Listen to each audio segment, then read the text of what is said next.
Good afternoon, ladies and gentlemen. Thank you for joining us. We're just going to ask for your cooperation. We're expecting a lot of people, so let's work together to make sure everyone has adequate space. There is a bundle of seats on the grass. They are there for people who need it, elderly or people with accessibility. So if you're young, fit and able, please give up your seat for someone else more appropriate, and make sure everyone can see and hear what's happening. Look out for each other, and we should have a beautiful night together here. Thank you.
Oh, there's a no.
This is a message from the event organisers for people in the front section.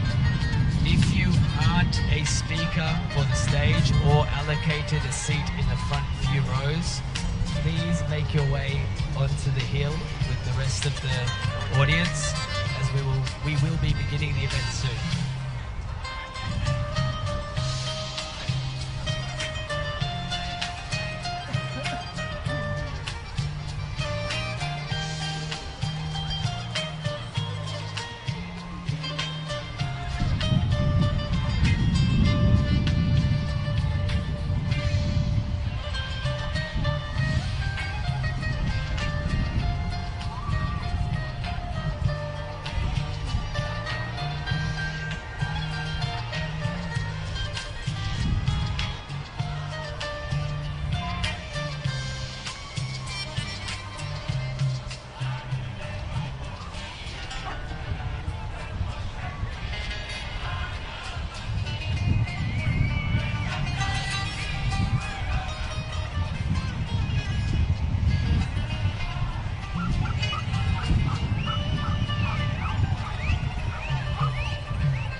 ladies and gentlemen, the seats in the front rows down the front of stage that are being put out, they are already designated for people for the event. Please do not sit in them or take them.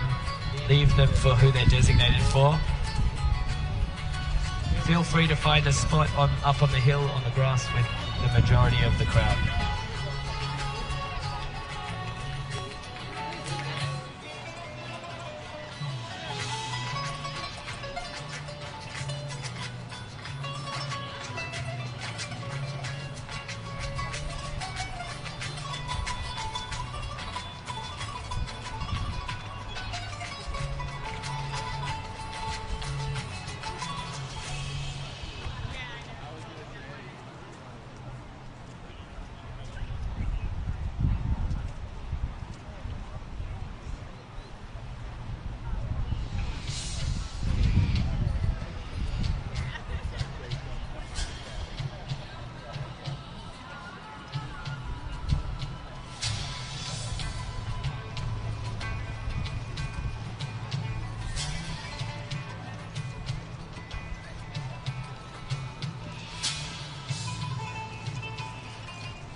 קמו בלב וישרו בלב ויעללה רבות בנות עשו חיים ואת אני על כולנה שקר אחר והבל היופי שיירת השני תתעלה מולה מבריאנדיה יהללוה בשרים עשיה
Ladies and gentlemen, we will be starting in 9 minutes' time. Please make sure you have found a position to maintain for the event. Help each other, make sure there's room and comfortable space for everyone to find a spot. And we'll be starting at 6:45. The beginning of the event will be the national moment of silence, so be prepared for that.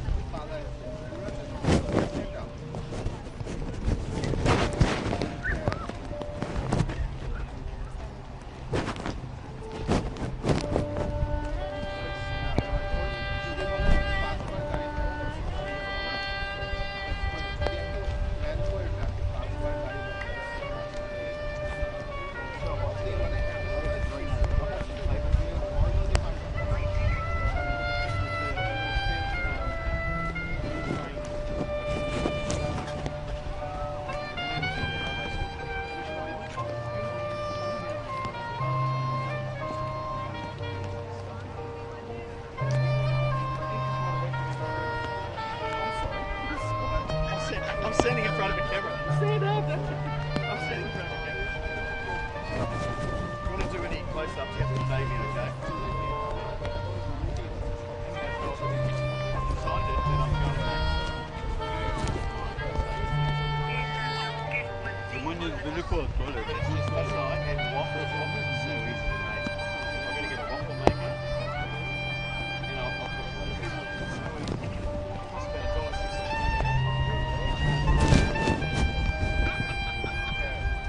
The machine costs about $3. You just put pancake mix in this griddle thing, like so, and then you put a stick in it, not a handheld one. And then when it comes out, put it in a box, and then you cover it with maple syrup and strawberries and bananas.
Achalo ovar al nafsheinu, Azay ovar al nafsheinu, Hamayim hazeidoinim, Ruch Adonai sheloi nisononu, Terev l'shineihem, Nafsheinu kitzipoir nimleto, Mipach yoishim apachim barbanachnu nimlotu, Ezereinu b'shem Adonai, Oisei shomayim v'oretz.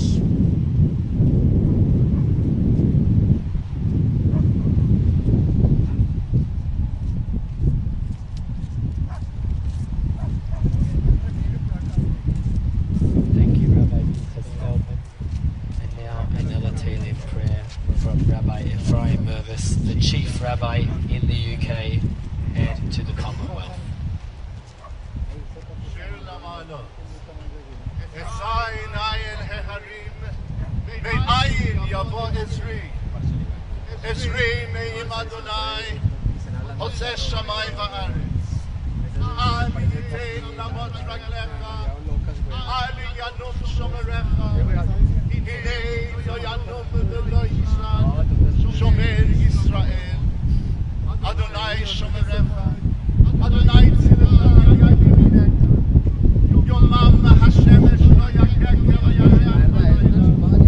Adonai yishmorcha mikol yishmor et nafshecha. Adonai yishmor et tzidcha u'vorecha. Me'ata v'ad olam.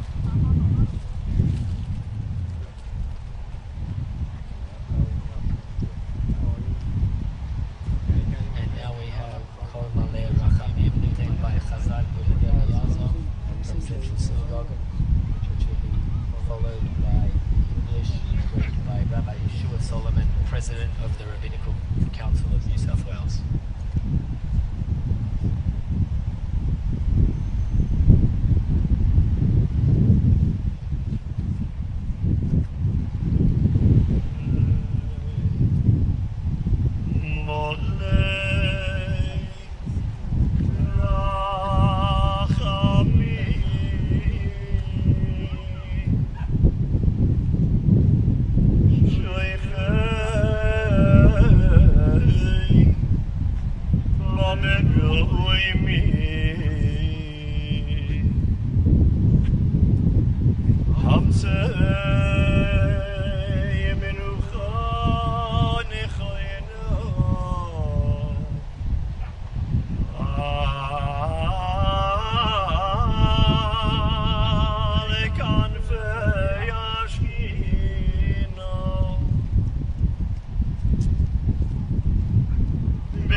Serken afar oy lami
Bondi Beach.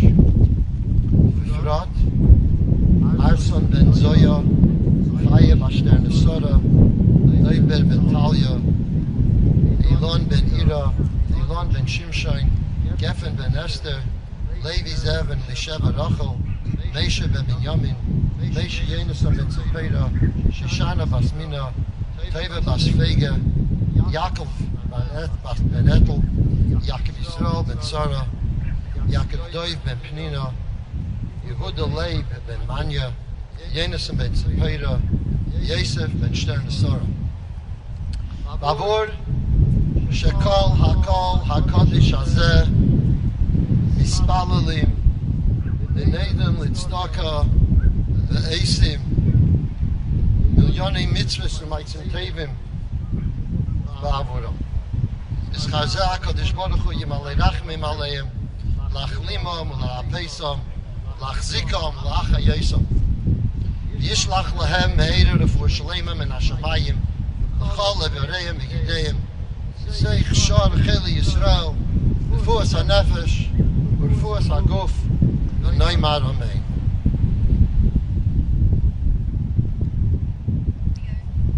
Please welcome the President of the New South Wales Jewish Board of Deputies, David Ossip.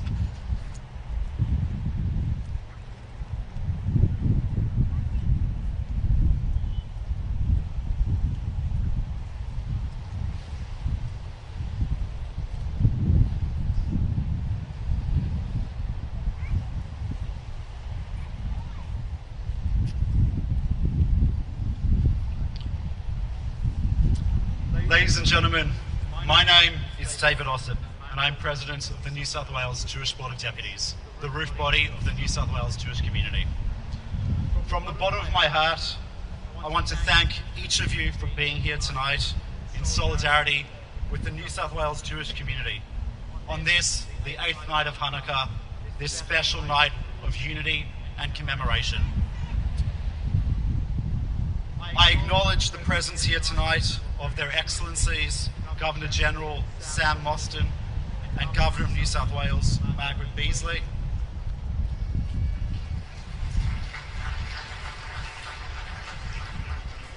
The Prime Minister of Australia, Anthony Albanese.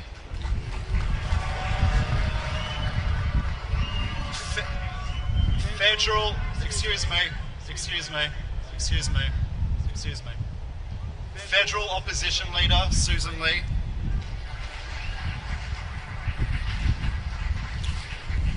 New South Wales Premier Chris Minns, who has not missed a funeral, a synagogue service, or an opportunity to be with the Jewish community this week. Thank you, Chris, for your leadership.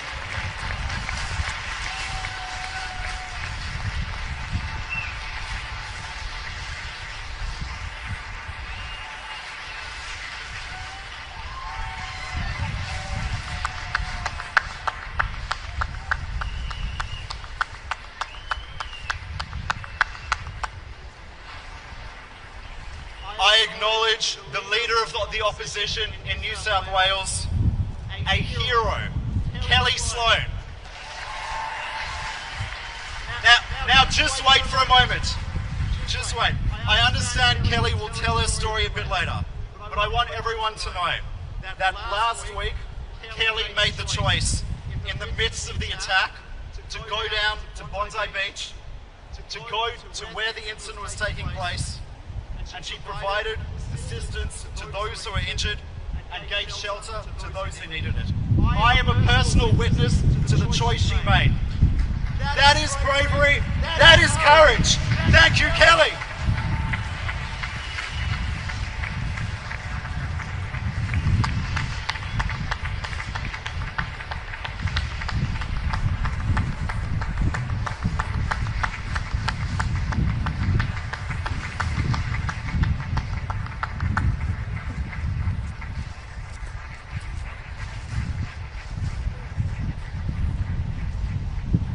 I also welcome all of the parliamentarians who have joined us tonight, including ministers, shadow ministers, mayors, councillors, leaders of faith communities, first responders, including Police Commissioner Mal Lanyon, surf club presidents, sporting teams, representatives of the Bondi. Thank you. Representatives of the Bondi and Eastern Suburbs community, senior bureaucrats, including some who have made tonight possible, other distinguished guests, rabbis, Jewish communal leaders, ladies and gentlemen.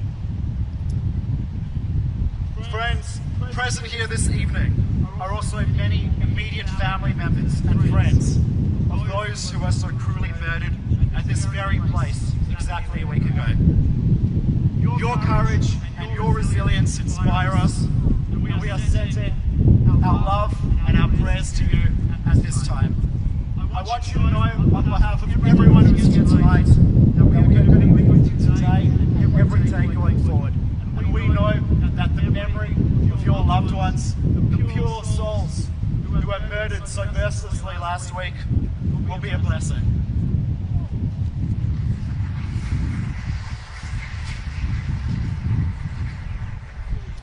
To those who are injured, some of whom are here in the audience tonight, and many others who are watching online, we are praying for you and for your complete and swift recovery. This includes figures like Geffen Bitton and Ahmed Al-Ahmed,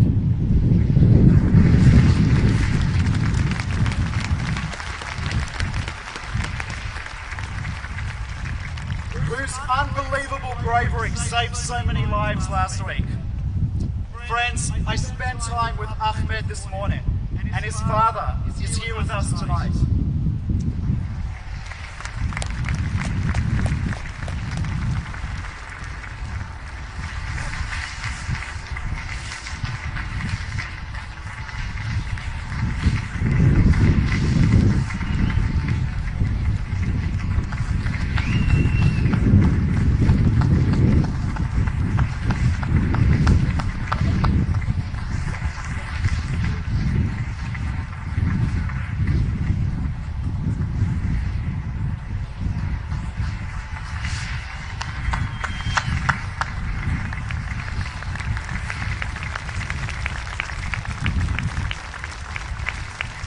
And friends, Ahmed has asked me to pass on the following message to us all.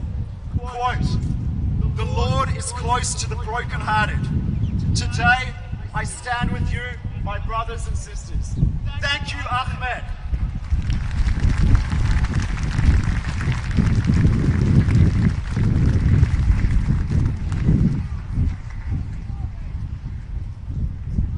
Ladies and gentlemen, in a more just world, we wouldn't be gathered here this evening.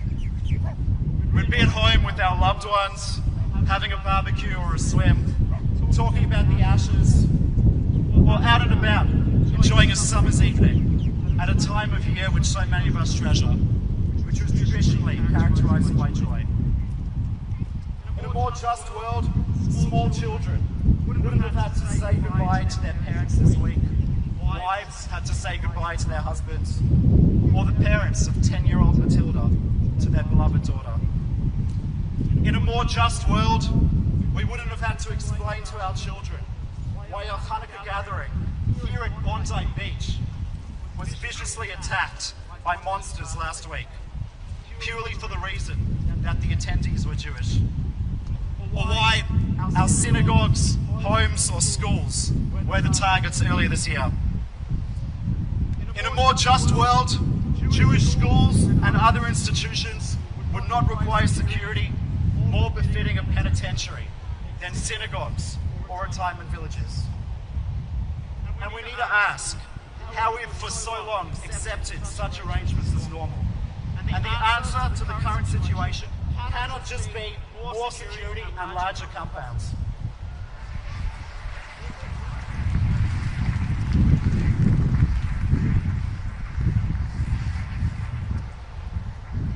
In a more just world, we wouldn't be trying to pick up the pieces and understand how last week took place. How after 2 years of escalating anti-Semitism and warnings from the Jewish community and ASIO that lives were going to be lost, that the terrorist attack still took place. Because whilst we are all in shock and deeply sad, we are not surprised. We feared and suspected that this moment was coming. And whilst a catastrophe such as that which we experienced last week would be a tragedy if it was unexpected, how much more tragic is it that the loss of life occurred despite all the warning signs being there? And on that note, it cannot be disputed that we need a royal commission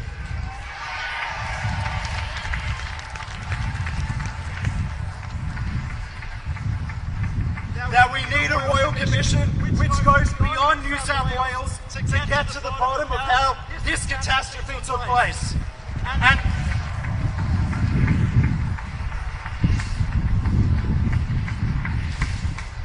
And that must include the Commonwealth.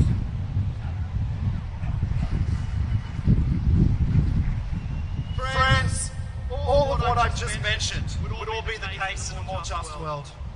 But as we know, the world and the country that we inhabit isn't perfect. As Jews, we are taught that part of our mission on earth is to fix the world, to rebuild a broken planet, and to heal the fractures of our society. As proud Australian Jews who love this country, every fibre of our being, this has always been our mission. Since 8 Jews arrived on this land on the First Fleet in 1788. We've always been hard-working, peaceful, and loyal citizens of our beautiful country. And we are proud that Australia is the country of John Monash, Selman Cowan, Frank Lowy, and Jessica Fox.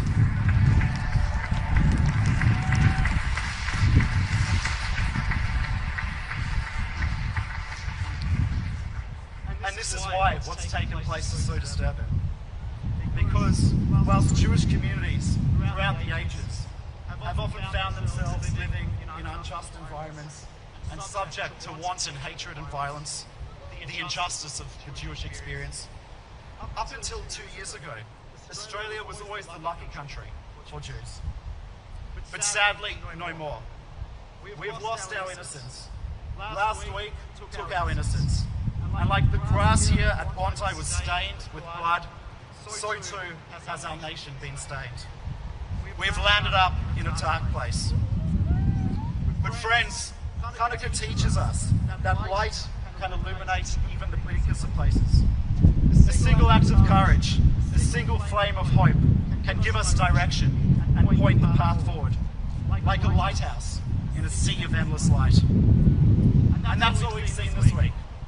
Despite the incalculable tragedy which has befallen us, we've seen incredible manifestations of light. The mass outpouring of support from our fellow Australians and to the Jewish community and other Australians.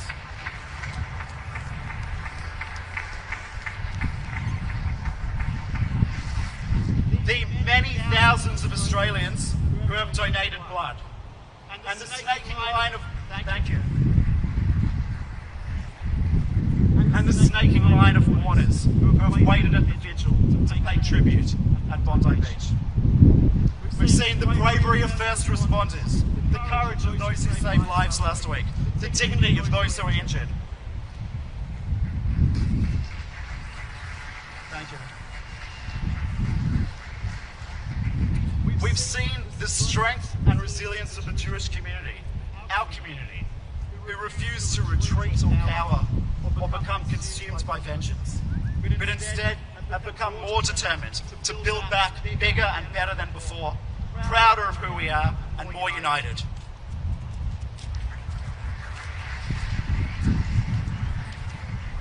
And I should just say that if you haven't realized it yet, the terrorists have picked the wrong community to mess with, because we the Jewish people are unbreakable.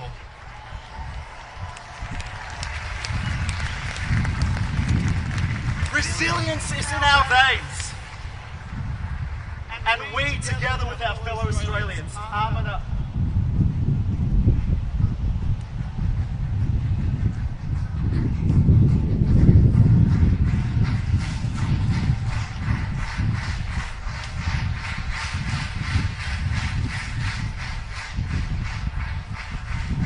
That's right, Am Yisrael Chai, the Jewish people live.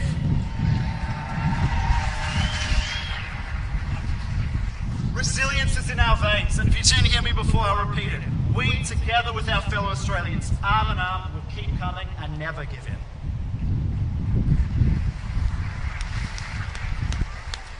Friends, there's nothing preordained about the nature of Australia, our country. Countries don't just happen or prosper by default. They come together and flourish or fall as a result of deliberate choices, of people stepping up and actively choosing what we want our society to look like. The choices of people like Ahmed Al-Ahmed or Geffen Bitton. The choice of all the people here tonight, not the person sitting next to you, you. We determine the country we are and the country we become. And this is the moment for choosing. There are nights in the life of a nation which hold consequences well beyond the moment itself. Tonight is one such night, and it's when the battle for the soul of our nation begins. This has to be the nadir of anti-Semitism in our country. This has to be the moment when light starts to eclipse the darkness.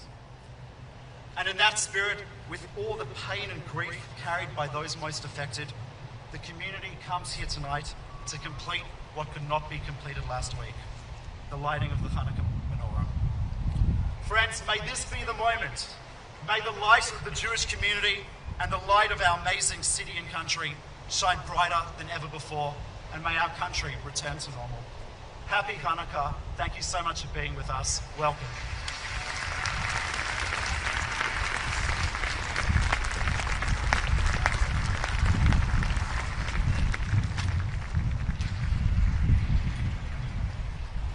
Please welcome Her Excellency, the Honourable Miss Sam Mostyn AC, the Governor-General.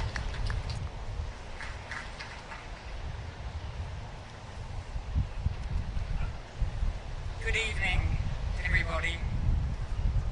I start by acknowledging the land that we're on, the Gadigal land, and acknowledge the traditional owners of this land and pay my respects to elders past and present. David, thank you for acknowledging the very many distinguished guests, and there are so many. I also acknowledge all dignitaries who join us here tonight. I also acknowledge that what you have done, Rabbi Feldman, in bringing us together tonight is to bring all of us every single person here as an important guest as we all move towards healing and to carry light forward in this time of darkness. As your Governor General, I join all Australians in rejecting anti-Semitism.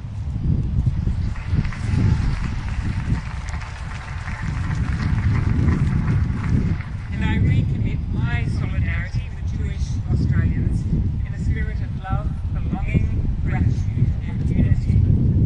You have always been a vital part of Australia's story of success and belonging. Thank you to everyone who has come tonight and come during the week for coming back to Bondi to reclaim the peace of this place, which was ruptured with an act of terror, unspeakable barbarism, at exactly this time, just 1 week ago. We're here, no doubt, to mourn those who lost their lives and those whose lives have been forever changed. But we're also here to honour and thank everybody who has responded to this moment. As you have heard and felt, the heroism of the surf lifesavers, the police,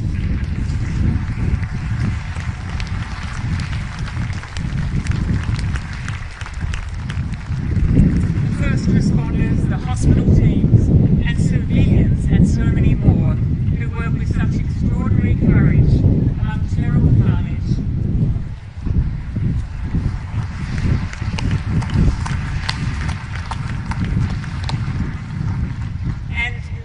Of danger, there were echoes of the instincts of valour that we have always commemorated as a nation.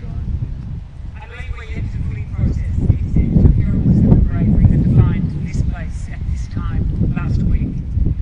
As your Governor General, I have promised to put care, kindness and respect at the centre of everything I do. And I took my lead from a former Governor General, a Jewish man, Sir Zelman Cowan.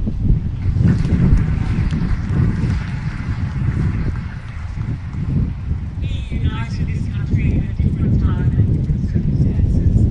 And he said that the office that I have the privilege of serving for you all must reflect the light and shade of our country back to itself, and to help interpret and describe the mood of the country, and to embody healing and to build unity.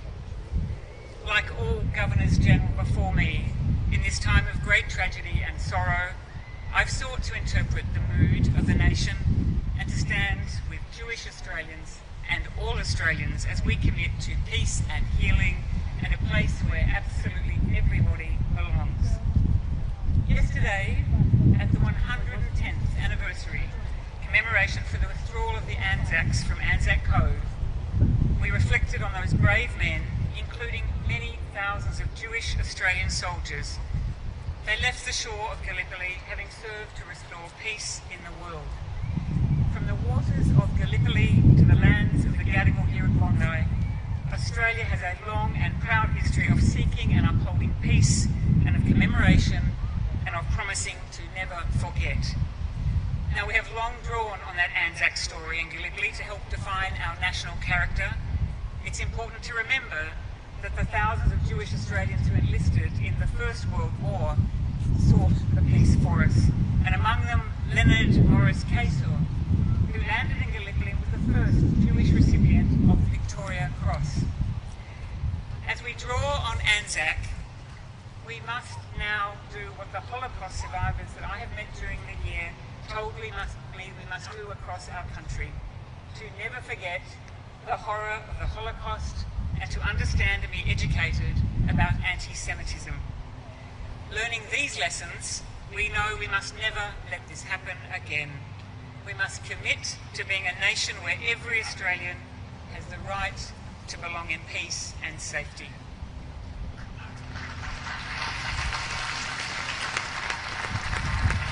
We will always remember the names of the beloved ones who died here, and those who fought with courage to save lives and end the violence. Tonight, and in recent days, Jewish leaders have called on all Australians of every faith, of every background, to perform mitzvah, millions of acts of care, kindness, respect, love and generosity. to embark on a national project of peace, belonging and unity. I want everyone affected by this tragedy to know that I've received letters from the leaders of the nations around the world. The international community believes that together we can fulfill this project of unity and belonging. And as a message of faith and encouragement on our path towards healing, from the darkness to light, I'm proud to share with you some words of compassion, care, kindness and respect from His Majesty the King, who said this in part in his message to all Australians. My wife and I are appalled and saddened by the most dreadful anti-Semitic terrorist attack on Jewish people attending the Hanukkah celebration at Bondi Beach. Our hearts go out to everyone who has been affected so dreadfully, including the police officers who were injured while protecting members of their community. We commend the police, emergency services and members of the public whose heroic actions no doubt prevented even greater horror and tragedy. And finally, in times of hurt, Australians always rally together in unity and resolve. In the King's word, I know that the spirit of community and love that shines so brightly in Australia and the light at the heart of the Hanukkah festival will always triumph over the darkness of such evil. Thank you, everybody.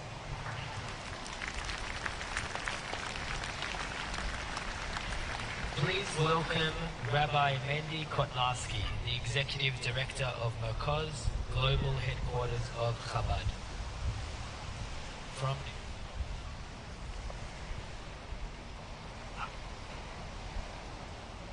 honored rabbis, community leaders,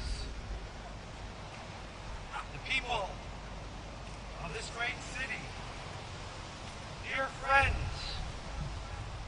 people of Bondi and people of Australia and good people everywhere.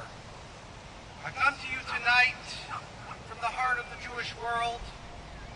I stand here representing Chabad Lubavitch World Headquarters in the name of over 6,250 Chabad representatives in 110 countries, millions of Jews in their communities and around the world, on each and every continent, in every kind of place, working hand in hand with every Jewish organization, serving Jews, serving humanity.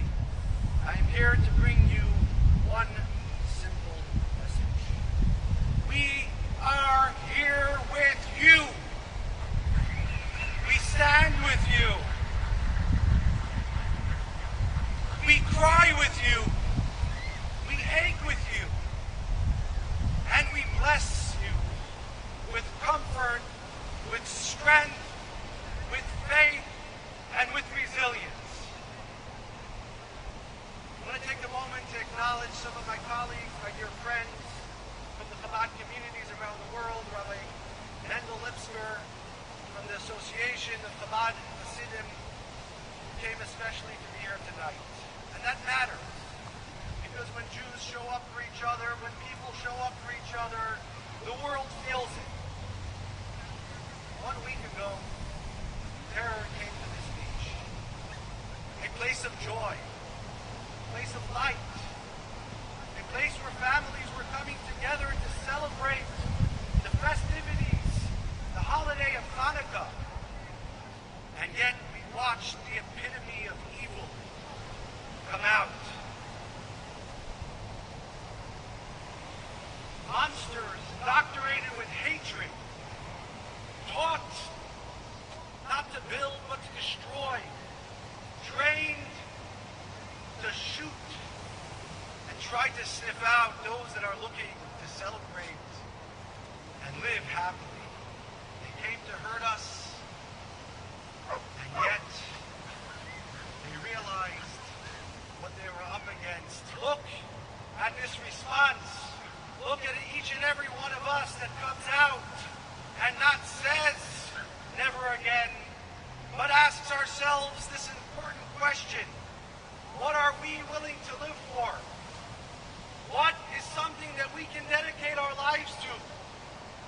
What is it that we are willing to stand up and teach our children in the ways of education, training. What are our fathers and mothers teaching their next generation? And tonight, each and every one of you showing up over here gives us the answer. Because the Jewish response to terror is never fear, it is never retreat, it is never silence, but our response is more light, more life, more goodness, more building, more doing, more mitzvahs. We are not going to say never again. We are going to do never again.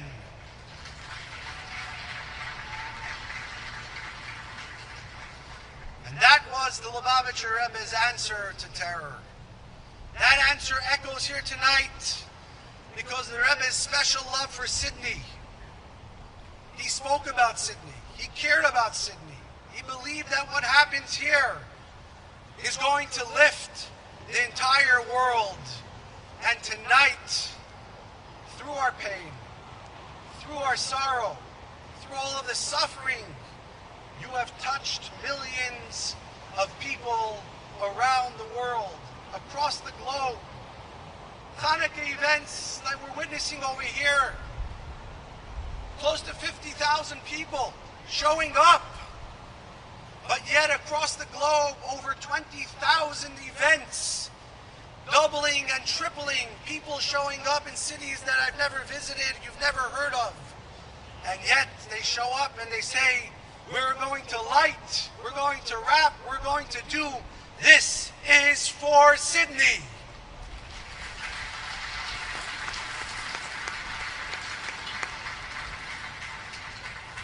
The world answered your pain with light. They showed up.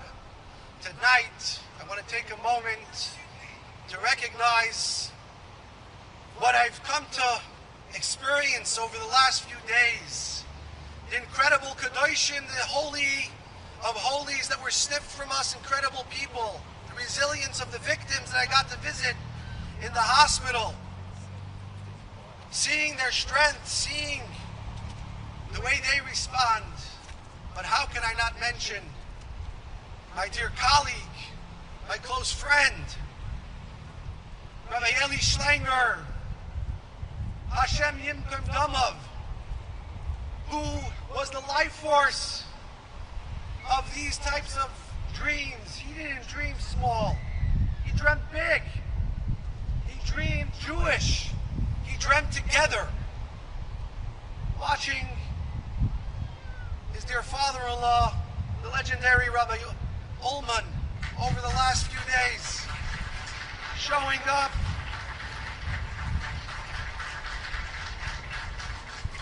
to each and every family, at every funeral, at every event. I remember how closely they worked together. In addition to losing a son-in-law, he lost a confidant, a colleague, his support, who he leaned on, who did incredible things together. The loss for the Jewish world is immeasurable. I remember Eli talking about these events. Eli didn't measure success by numbers. He measured it by unity. How many hearts did we touch? How many people felt like they belonged?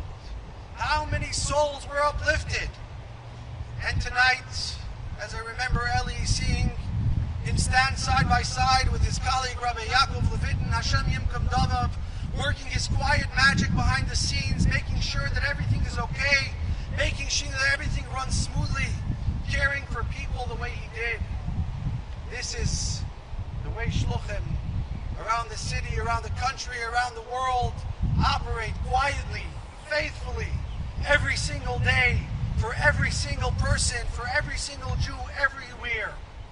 And therefore I want to say clearly, and from the deepest place in my heart, this event is Eli's dream come true.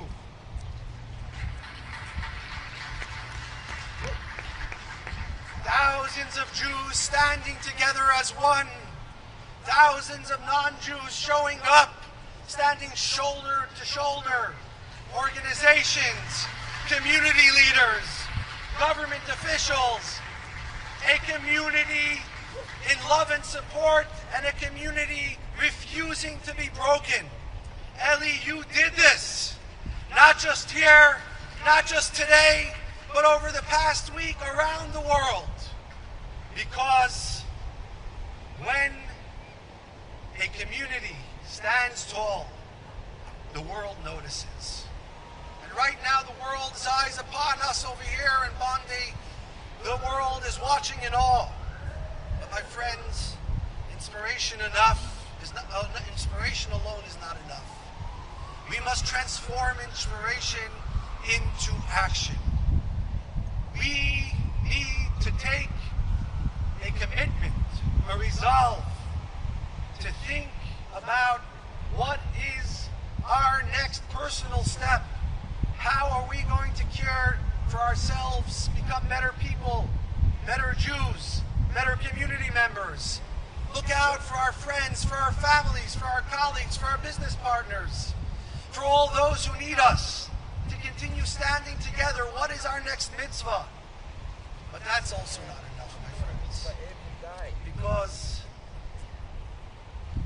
over the past few days and looking at the crowd over here, there are people that were really hurt. There are victims that were injured, bereaved families, children whose lives will be changed forever.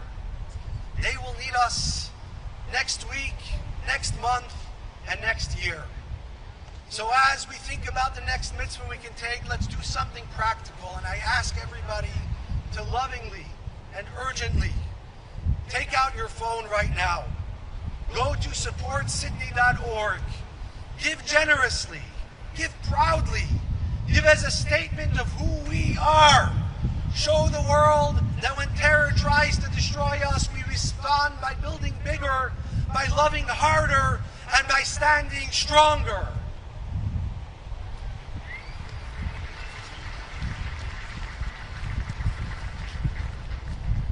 Munda, you're not alone. Sydney, you're not alone. Australia, you're not alone. The world stands with you.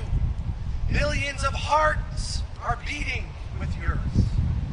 May this light of the menorah today, on full glory, in full capacity, be the inspiration and the comfort to the brokenhearted, strength to the wounded, peace to a world that desperately needs it.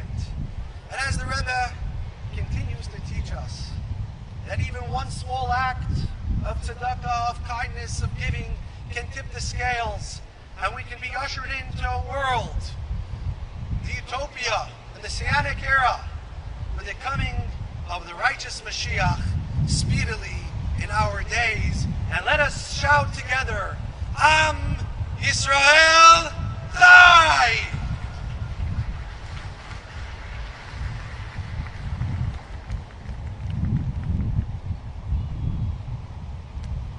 Please welcome our next speaker, Alex Rivchin.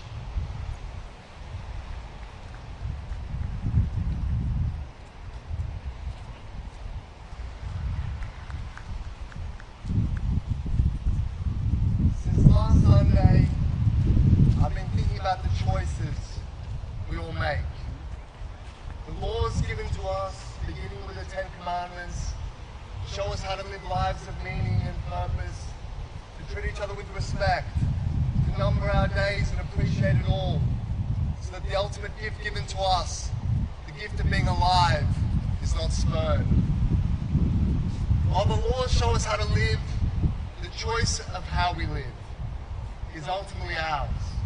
We are each given personal responsibility, the power to choose. Every year, for the past 10 years, Rabbi Eli Schlanger chose me to address the community on the first night of Hanukkah here at Bondi Beach. And every year I chose to stand there with him and with my daughters, first one, then two, and eventually all three, with Rabbi Eli alongside me as I spoke. I didn't know I was putting us all in harm's way. I didn't know that among us there is evil in its most pure destructive form. Rabbi Eli chose to live every day with a simple mission of cramming as much good into each day as possible, to help as many people as he could. He counted his wealth, not in dollars and cents, but in friends made and good deeds done. Matilda chose to celebrate life with a beaming smile and a dolphin painted on her beautiful face. Reuben Morrison and Boris and Sophia Goodman chose to act with the ultimate courage and reverence of life. Instead of running or taking cover, they engaged murderers, armed with hunting rifles with their bare hands, to distract them just long enough so that others could take cover and be saved.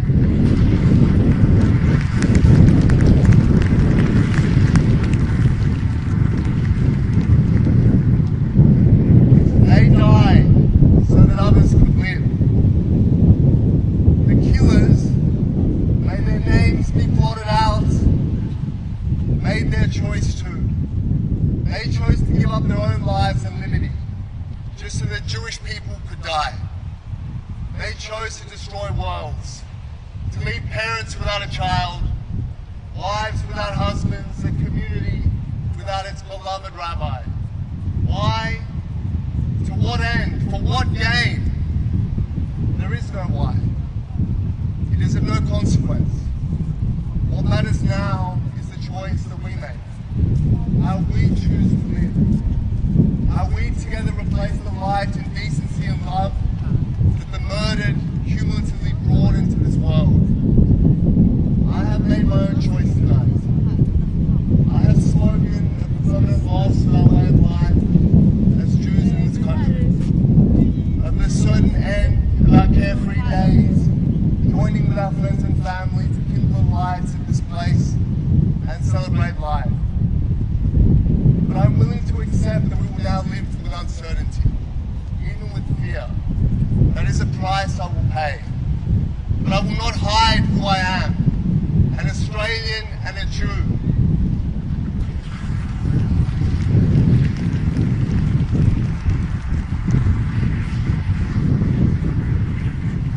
Well, that would be a price too great. So I have chosen to return, to stand again on that now sacred ground on the first night of Hanukkah next year, together with my 3 daughters,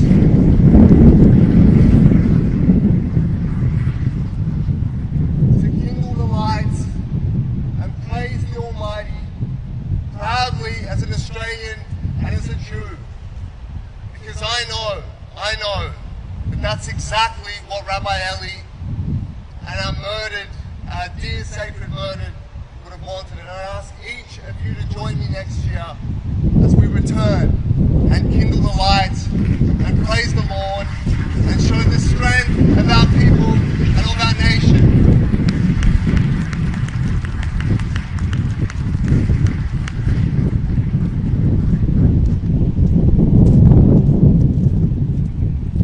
We now have a musical piece led by Rabbi Menachem Feldman, the Chazan from the Great Synagogue, joined with Ben Goldstein and the Chutney Band.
Please welcome the Premier of New South Wales, the Honourable Chris Minns MP.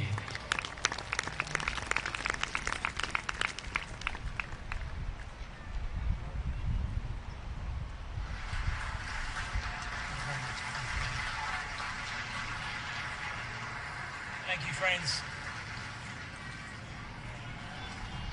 Thank you, friends.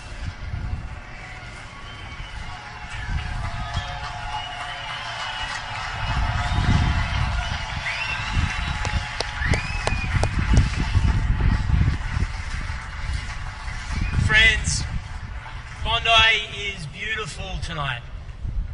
And not because of its beaches, its sunset, its people, its fun. It's beautiful because you, in your thousands, in your defiance, in your resistance and resolve, you have returned to these sands just 7 days after a shocking crime and have said to the terrorists, "We are going nowhere."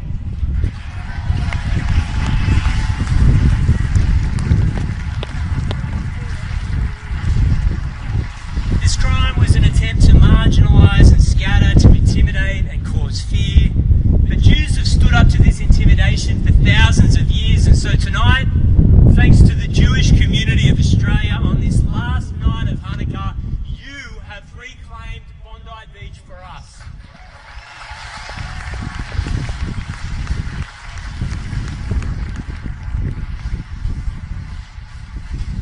Firstly, let me say my heart is heavy for the lives that were taken here, for those who've been injured, and for the families and loved ones whose worlds will never be the same again. I want to say this clearly and sincerely. We are deeply sorry. We grieve with you, and with humility, I acknowledge that the government's highest duty is to protect its citizens, and we did not do that 1 week ago.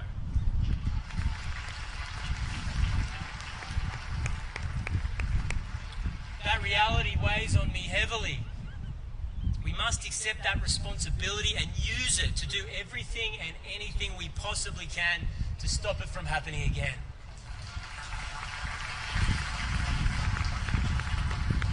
Sometimes I think it's trite when Australians say, and we say it about everything, that we're with you.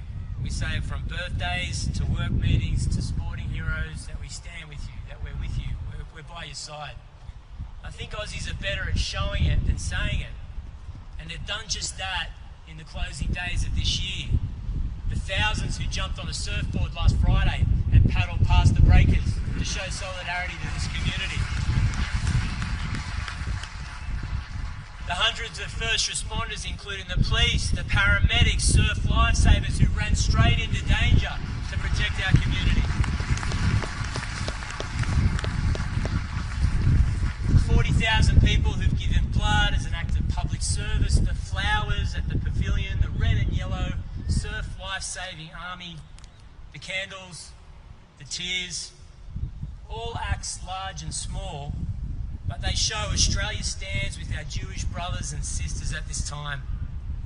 And I say our because while the attack was undoubtedly targeted at Jewish people peacefully celebrating a religious festival, for every other Australian, the shock and the pain we feel is as if a member of our own family has been taken. The sad truth is that this crime has tragically highlighted a deep vein of anti-Semitic hate in our community. To excuse it as an aberration or a tragic single event is wrong. It will not do justice to the killed and wounded, and will not allow us to take steps to stop it from happening again.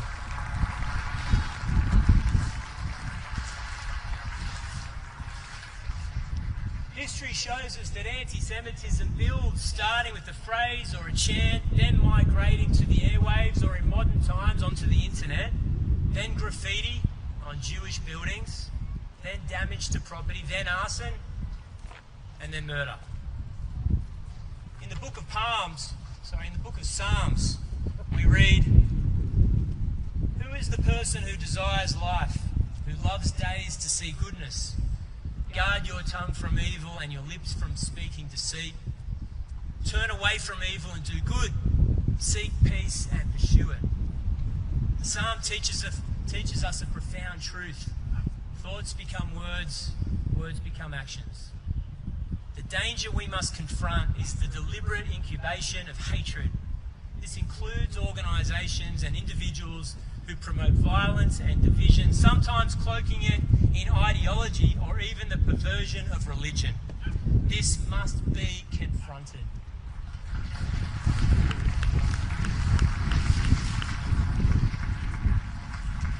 Of course, that's by government, yes, by police, but also by communities committed to the idea that an injustice committed against any of us is committed against all of us. As the late Chief Rabbi Sachs once said, Jews cannot fight anti-Semitism alone. The victim cannot cure the crime. The hated cannot cure the hate. We cannot let the Jewish people carry this burden by themselves. It is Australia's responsibility.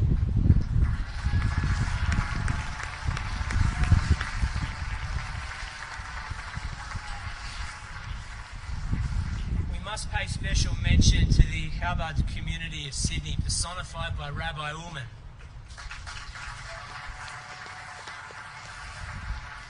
Rabbi Ullman, no doubt this week you've been gripped by your own exceptional pain, having lost a friend, a fellow rabbi, your son-in-law, and yet you've been someone who's been able to find wisdom in pain and strength in suffering, and it's been an inspiration to all of us that even in this period of sadness and evil, there is work to do.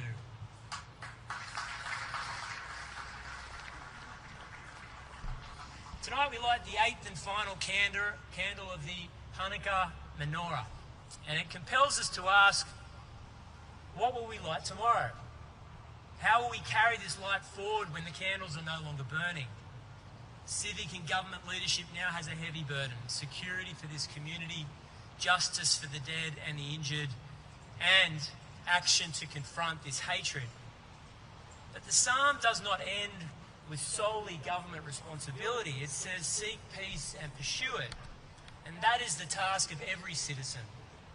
Peace doesn't happen by accident. It must be actively pursued through compassion, through kindness, and moral courage. Government can encourage it and support it, but people must live it. And that's why tonight, after meeting with the rabbinical leadership of Sydney, who, can I just say, are incredibly persuasive,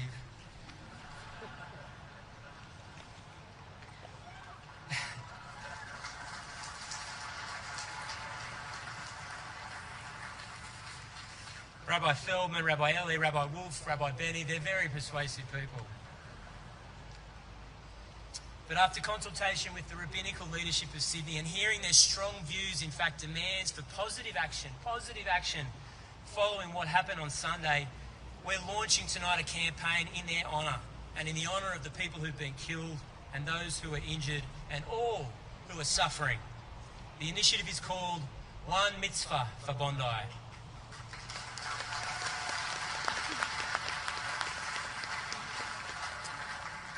For those watching at home, in the Jewish tradition, a mitzvah is a simple but powerful idea.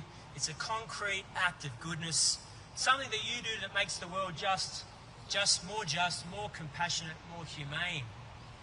The One Mitzvah for Bondi campaign is inspired by the spirit of Rabbi Eli Schlanger.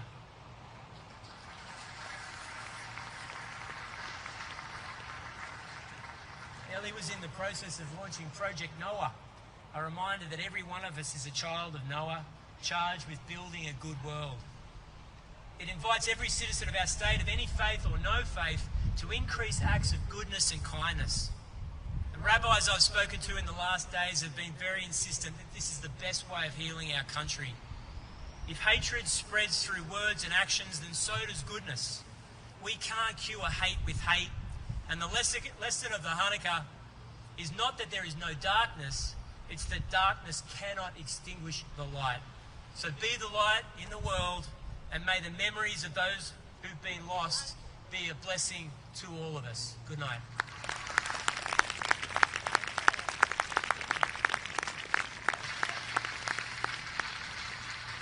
Please welcome the Leader of the Opposition, the Honourable Kelly Sloan, MP.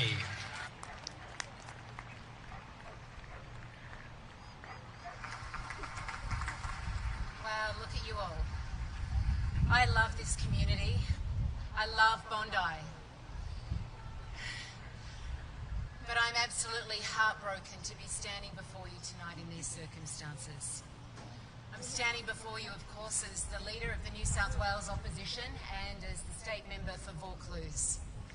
But I'm more than that. I'm a regular person. I'm a member of this community, and I'm someone who witnessed the absolute devastation firsthand last Sunday.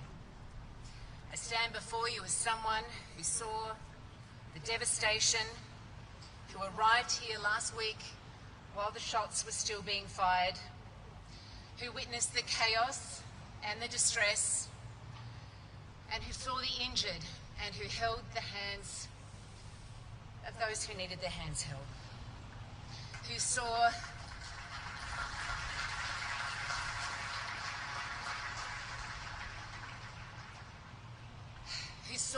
the chaos and the terror, but also saw the kindness and so many acts of bravery. I had a speech prepared tonight which spoke none of this detail because my experience felt absolutely insignificant compared to that of so many others who are sitting here tonight. It felt raw. But I showed Rabbi Eli Feldman the words I had written, and he very politely told me to start again.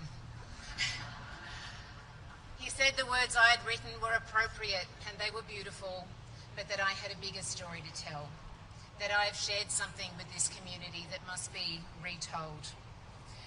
Rabbi said to me that bearing witness and recounting that story might be hard and it might be confronting for people sitting here, but it is important, and he is right. Because through the ages, people have denied the pogroms, the massacre of Jews. Indeed, within hours of the attacks on Sunday, there was already that sick denialism, propaganda on social media. Claims that Arsen Ostrovsky, the man that you would have seen in the media with blood down his face, who is sitting here in front of me tonight, and Arsen, you're looking so much better than last time I saw you. They claimed it was part of some sort of theatre, that it was made up. And then they got fact checkers to prove that it was real. The digital hallmarks, the AI that didn't quite align. So yeah, his story was real, but let me tell you my proof, because I stood there amongst the destruction and the chaos, and I saw Arsen, and he was standing there alone, in shock, looking like a statue, a bloody statue out of a movie. It was real. It was very real, and I went up to Arsen and I took his arm and I led him to brave beachgoers who'd come up from the surf to help and provide assistance. His story is one of many that I witnessed that day. Earlier that evening, I'd been celebrating the first day of Hanukkah just up the road in Dover Heights, and people were laughing and they were dancing, and it was such a joyous occasion. And I was on a stage just like this, about to address the crowd, about to talk about the hope I had after a horror start to the year, a year that had started with our community facing consistent fire bombings almost day after day, and vandalism, helicopters flying over our houses at night while we slept to keep our Jewish neighbours safe. A year where the Jewish community had been doxxed, they'd been abused, they'd been unable to attend university, they had been abandoned by old friends and colleagues in the most heartbreaking way, and people were in fear, and they were accused of overreacting, and no one, very few at least, paid attention when community leaders said, they warned that history tells us that hate speech makes violence possible. How could anyone who is a student of history deny that broken windows lead to violence? Well, let there be no doubt now. Anti-Semitism has now led to the spilling of blood on our nation's most iconic beach, a place that has, for all of us, been a symbol of freedom, of hope, and of the Australian spirit, of our inclusion, of our beautiful diversity. But on that stage, last week, I didn't get a chance to share my words of hope. Instead, while I stood there, I saw the crowd start to run and disperse. I saw CSG security guards start to lock down the event. And I jumped in a Hatzolah ambulance with medic Rabbi Mendy Litzman.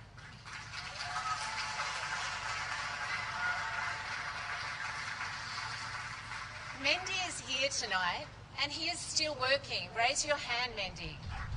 What a hero.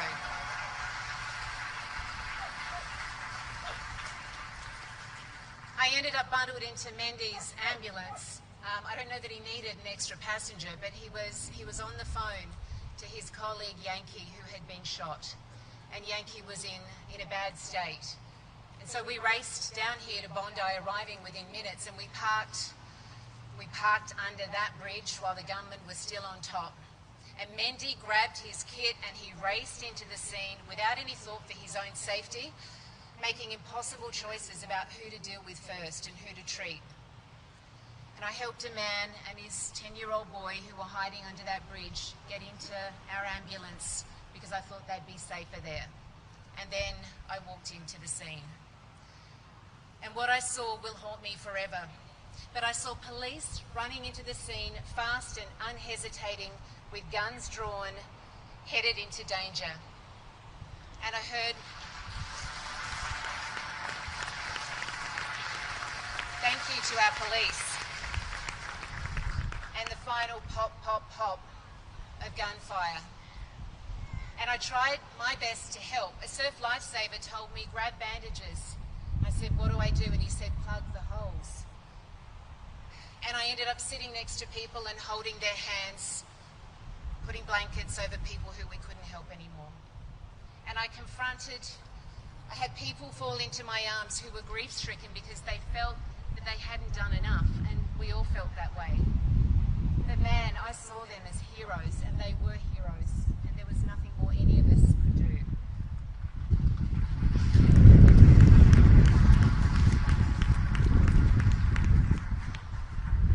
So what do we do now? How do we save our community? How do we honour the lives of those 15 people who passed away? It is an impossible task. And how do we say sorry? How do we say sorry for failing our community? How do we comprehend what has happened to our country? Tomorrow in New South Wales Parliament, I will read the names of those who lost their lives in a condolence motion in Parliament with the Premier, and thank you, Premier, for your compassion this week. We will honour the first responders, the surf lifesavers, the regular citizens who came to help, including the brave Ahmed El-Ahmed, who I visited in hospital, Superman, to the rabbis who were strong and brave and who have carried such a burden for the community this week. We will honour the police, and we will honour all the people who visited Bondi with bunches of flowers and who sent messages. And that outpouring of love has given me hope. It's given me hope that we will mend together. But tonight I'm here with you, our community, with you, steadfast, with our broader Bondi and Eastern Suburbs community, to say that I am in pieces with you, but I will be strong like you are strong, and you inspire me. And together we will find the light together. Thank you.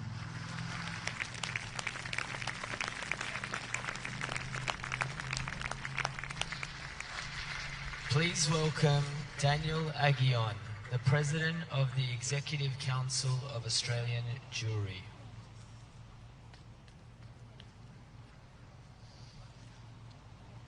I stand here with two proud young Australian Jews. We stand here, the three of us, together with all of you, as Premier Chris Minns has said, to reclaim Bondi Beach for all of us and the Australian way of life it symbolises.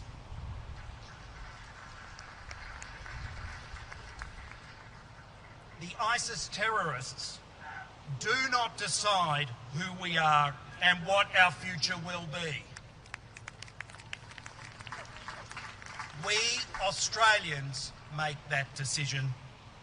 We Australians will not be dictated to by anyone, and especially not those who wield violence and fear in the name of hate. The Australian Jewish community has experienced 2 years of unrelenting vitriol and hate. Protests calling for eradication of our right to speak in support of our freedoms and Israel's right to exist and to defend itself from butchery.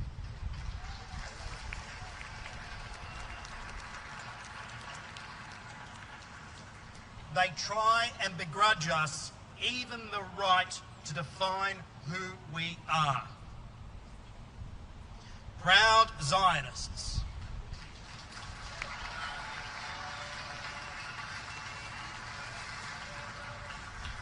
And even what we believe. We have endured 11 firebombing attacks upon our synagogues and facilities, homes, businesses, and a childcare centre within the last 18 months. And now, just a week ago, the cold-blooded murder of innocents. Our people at Bondi were cut down for who they were, not for anything they did. We warned the government of the risk again and again, but our many warnings were not listened.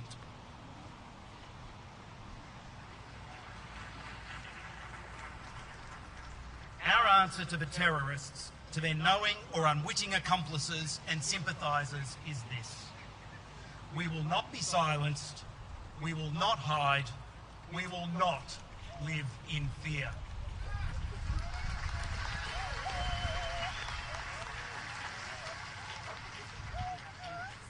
There were many heroes at Bondi. Among them are Boris and Sophia Gorman of blessed memory,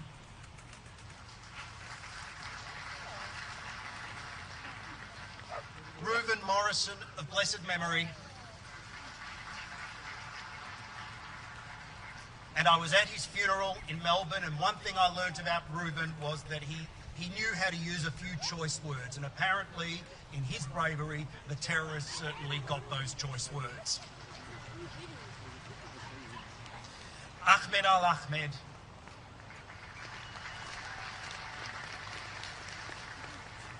Geffen Bitton,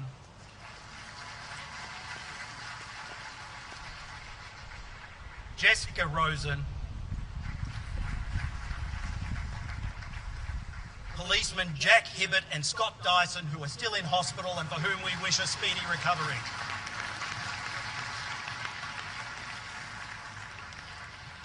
The lifeguards and first responders who ran in,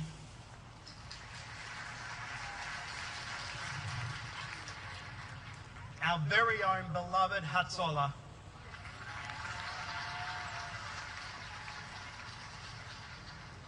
the mums and dads who protected both their own and other children,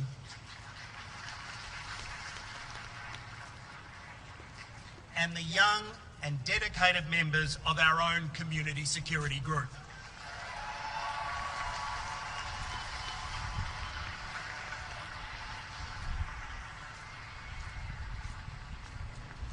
All of them, and so many others, risked their lives to protect the vulnerable. We thank all of you, those that I have mentioned and so many more, from the bottom of our hearts. To honour those heroes, the rest of us must now say enough. Every level of government, from the federal government down, and every sector of society must take the necessary steps to make us all safe.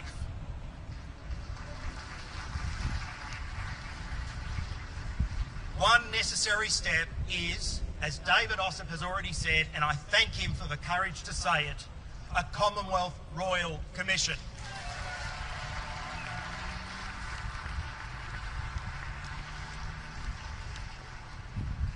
Last Sunday, Jews were the target, but they were not the only victims. As we saw last Sunday, anti-Semitism makes us all unsafe. I find hope, and we have to find hope. I find hope in the flowers placed outside synagogues across this country, the outpouring of messages of support, the person who simply said, "You deserve better," We all deserve better. We deserve an Australia where we are all safe, safe to practice our faith and culture openly, safe to live.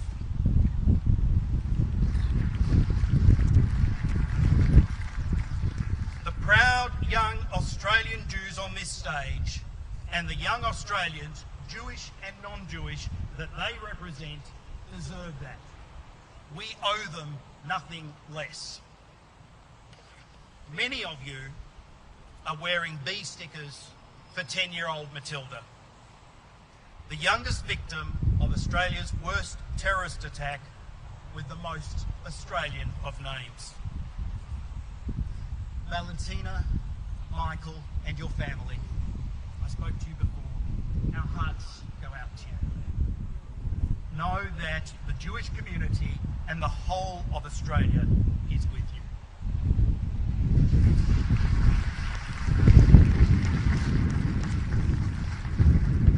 In honour of your beautiful, beautiful daughter and sister, the band will play Waltzing Matilda.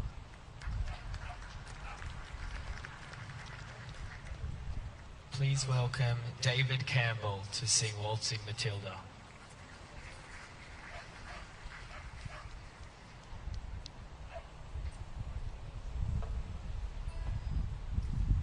Good evening. This is Matilda.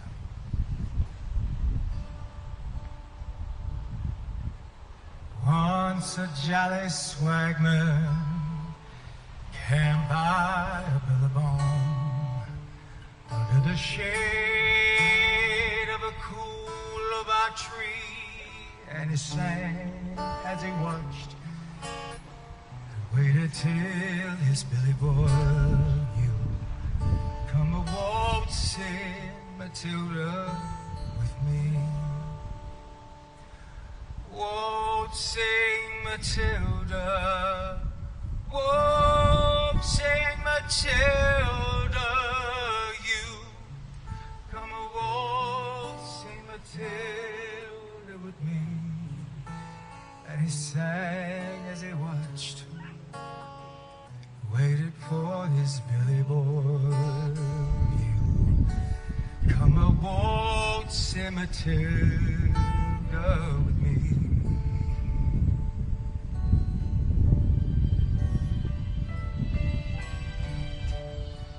Down came a jumbuck, drank by a billabong.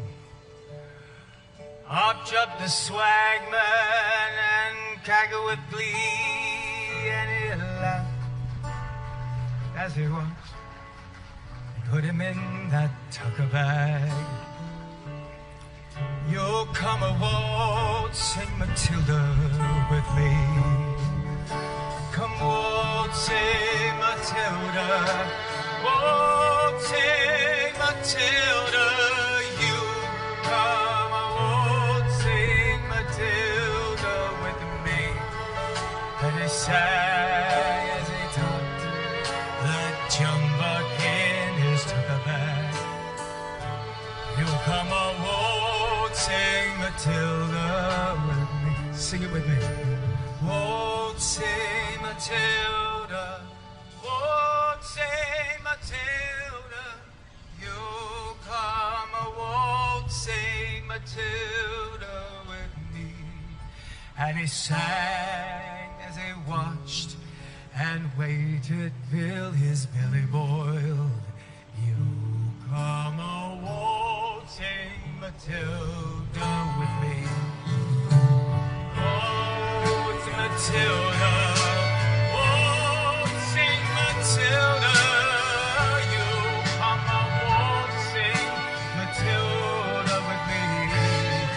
And he sang and he watched and waited till his Billy boiled. You come a waltzing Matilda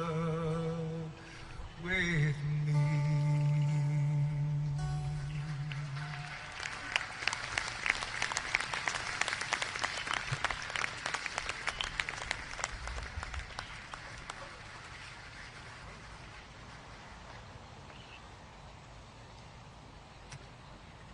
Next up, we welcome a survivor, Chaya Dadon, joined by her parents, Rabbi Menachem and Shterni Dadon from Chabad for Israelis, and they are joined by Erin Molen.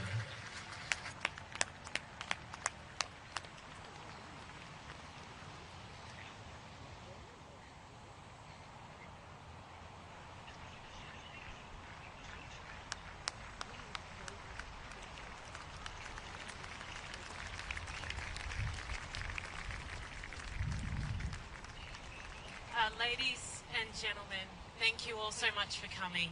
It gives me great pleasure to introduce someone who clearly needs no introduction, the incredibly brave teenager, yes, Chaya. Another round of applause, please, for this incredible woman. And of course, her amazing parents who are so immensely proud. Chaya, I want you to take us back to the moment a week ago. You had found cover.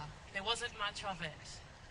You chose to leave what was a relatively safe space to save other people's lives, children's lives. Why?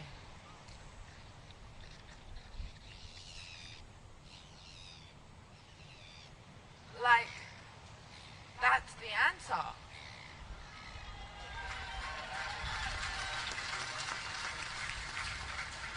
Those people, those children were like, I felt so connected to them the whole time. And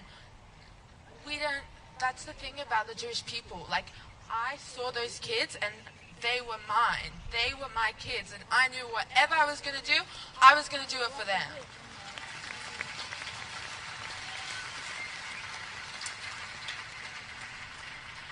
So you are extraordinarily brave, very mature, but you are human.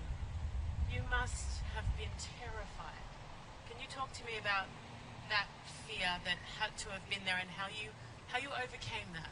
The thing is, I didn't feel not 1 inch of my body scared because, like, I hadn't even practiced this in the past or anything, but I genuinely felt like, not even a metaphor, like physically, I felt God holding my hand and whispering, like I heard the words. I don't know if I was going crazy or something, but I heard the words.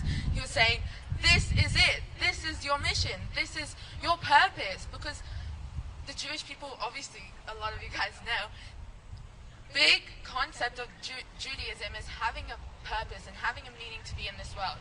And in that moment, I felt so, like, directed in the right direction, and I was like, there's no going back, there's no not doing it, there's no maybe doing it, I'm doing it, and nothing was getting into my way.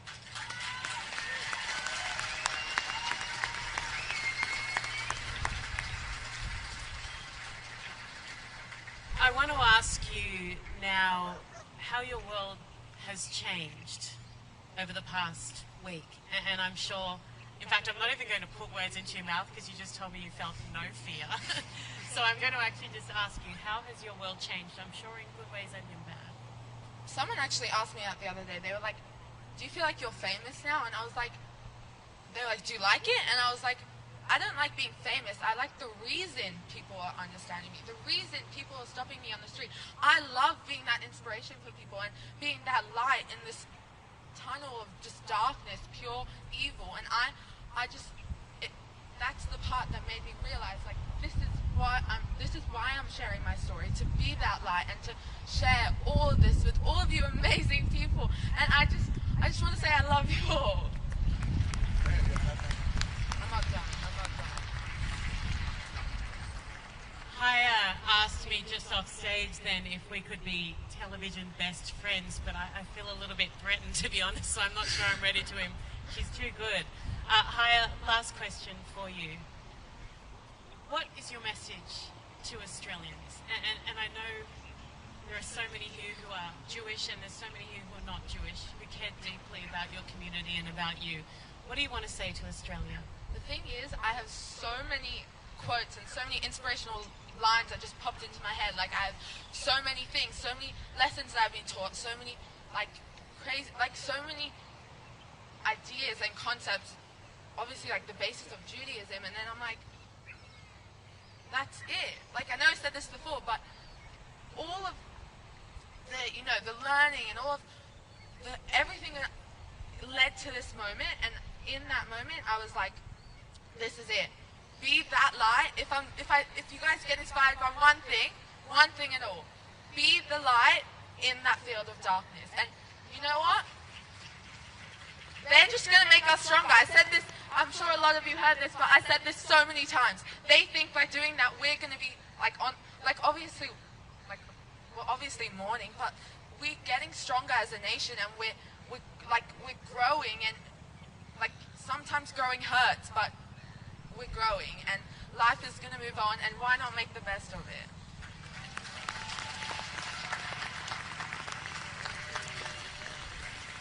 Oh, that is absolutely beautifully said. She's an incredible young woman. Before we go, I just wanted to say something quickly. When I was at school, I learnt about the impact that Jew hatred can have on a community, and I learnt about bystanders who said and did nothing.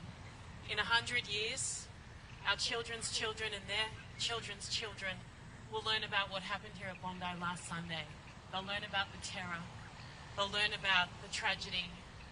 They'll learn about the names of those we lost. They'll also learn about stories like yours of heroism, stories like Ahmed's, stories of Kelly, of everyone who ran in to help the police.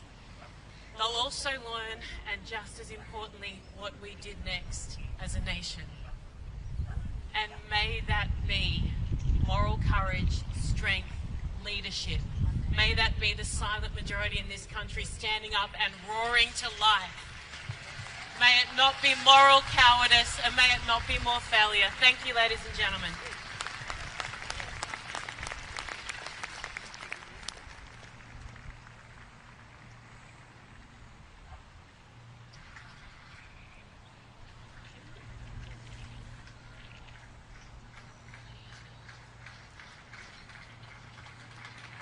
Thank you, Chaya and the Dadon family. Please welcome next Rabbi Yehoram Ullman, the Rabbi of Bondi Chabad, to say a few words.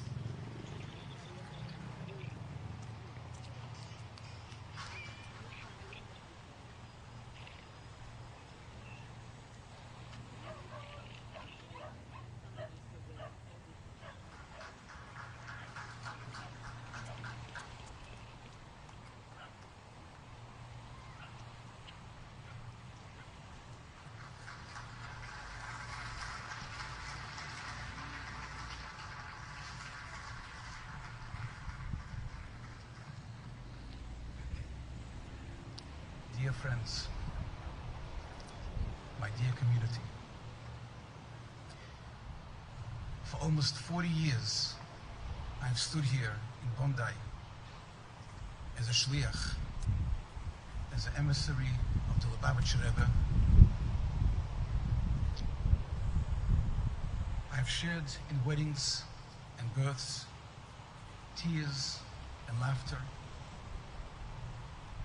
I have watched children grow up, parents grow older, and strangers become family, and the community blossom.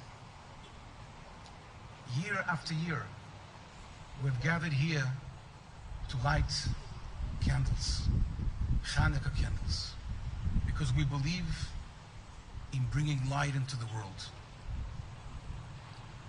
Last week was meant to be a festival of joy, a celebration of family, unity, hope. Instead, the darkest form of evil violated the sacred space.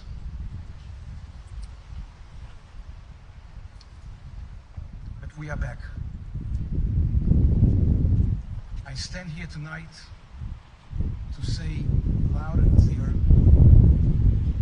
the darkness does not get the final word.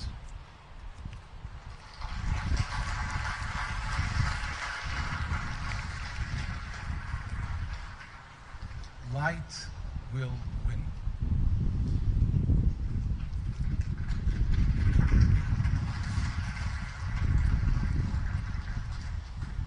On the first night of Hanukkah, we were prevented from lighting even one candle. Tonight, we are going to light all 8.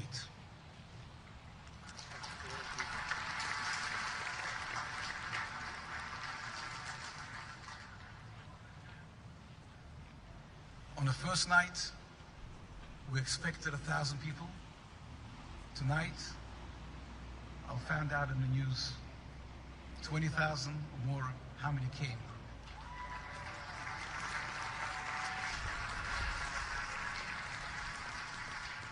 And the hundreds of thousands are watching and are here with us.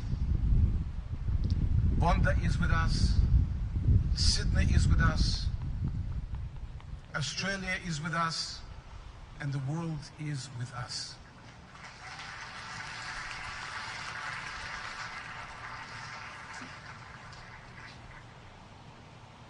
As the previous speaker, Daniel Agion, said, we are not retreating, we are not hiding, we are not shrinking. We are responding with more light, more love, and more unity.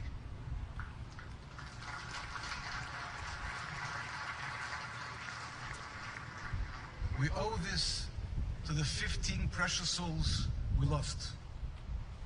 The Torah teaches us that the greatest way to honor those who are no longer with us is, in the words of King Solomon, V'hachai yitain eliboy, to live a life inspired by the memory.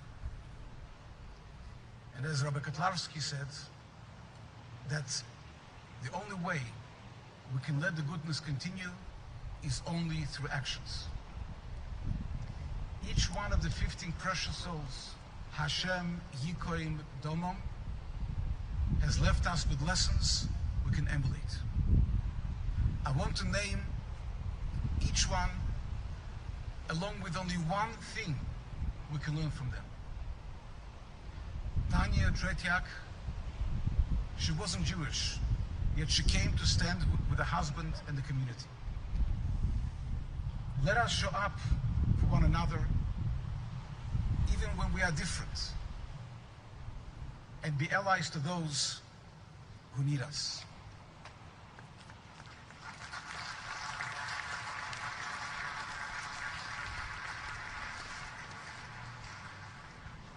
Marika Pogani, a tireless volunteer who delivered thousands of meals. Let us care for the elderly, the vulnerable, and those who feel forgotten.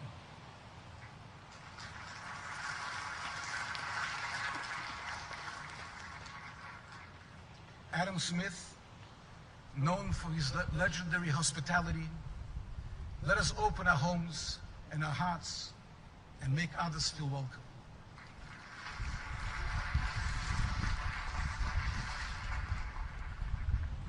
Peter Marzo Meger, a police officer and a community leader, let us commit to service, to showing up for others, and giving back to the places we call home.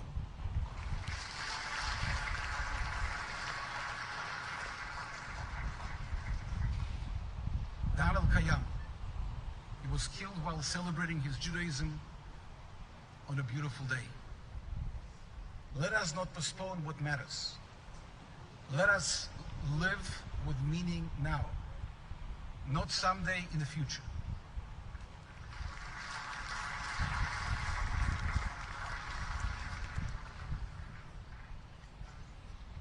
Matilda B. Britvan, a beautiful, spirited 10-year-old child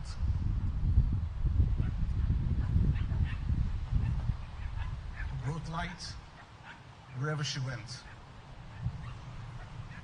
Let us bring a smile, a sense of pure goodness into the lives of those around us.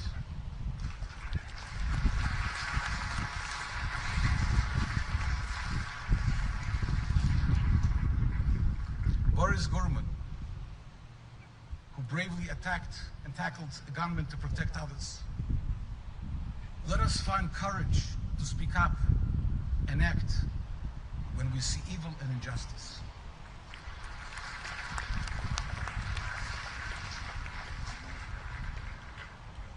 Sophia Gorman, who met prejudice with principle.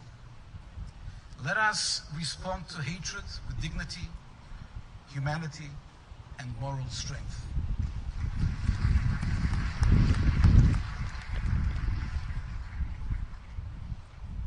Alex Clayton, a Holocaust survivor who died shooting his wife. Let us put the safety and dignity of others before our own comfort.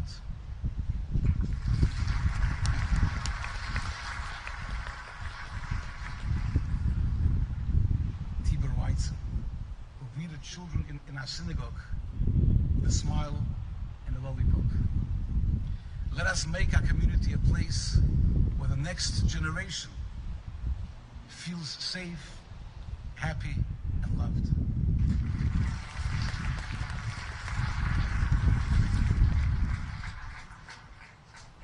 Boris Tetleroyd, a devoted provider and a gifted musician.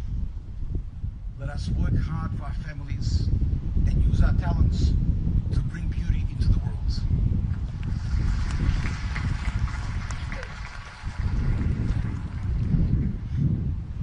Edith Brutman, a woman of integrity who chose humanity every day. Let our decisions be guided by conscience, not convenience.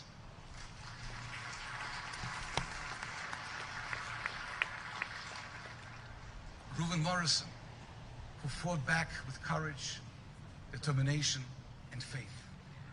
Let us stand firm in what we believe is right.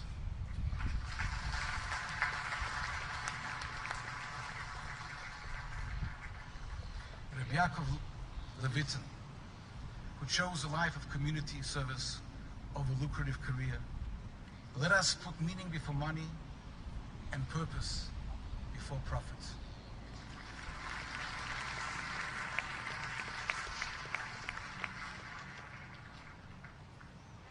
Finally, my beloved son-in-law, Rabbi Eli Schlanger, who treated every human being as precious, whether a prisoner or prime minister, a billionaire or a beggar. What he saw was a soul deserving of love. Let us try, each in our own way, to see people as he did.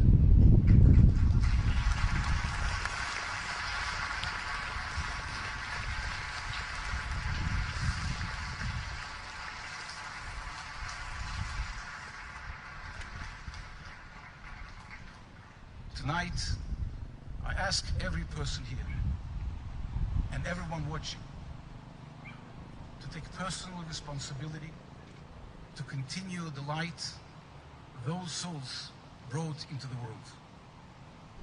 Let us not wait for tomorrow. Let us start today, tonight. The Lubavitcher Rebbe taught that darkness is not defeated by anger or force. Darkness is transformed by light. And that light begins with what each of us chooses to do next. And returning to normal is not enough. Sydney can and must become a beacon of goodness. A city where people look out for one another, where kindness is louder than hate, where decency is stronger than fear. And we can make it happen.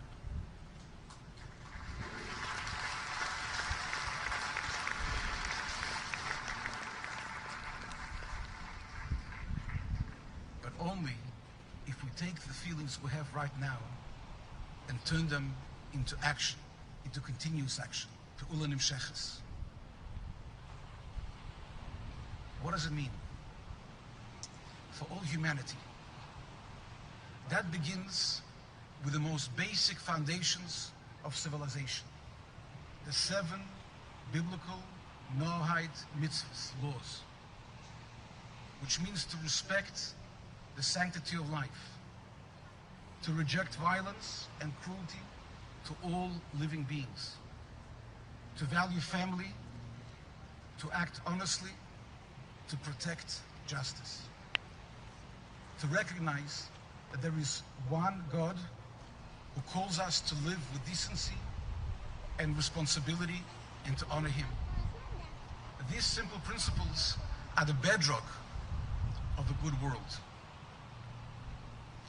And for us Jews, it means living proudly and visibly as Jews. Women, light Shabbos candles on time, bringing peace and holiness into your homes. Men, put on tefillin daily and proudly, binding faith to action. In every Jewish home, put up mezuzahs. Let our homes declare that Jewish values, goodness, faith, and responsibility live here. Do an act of kindness today.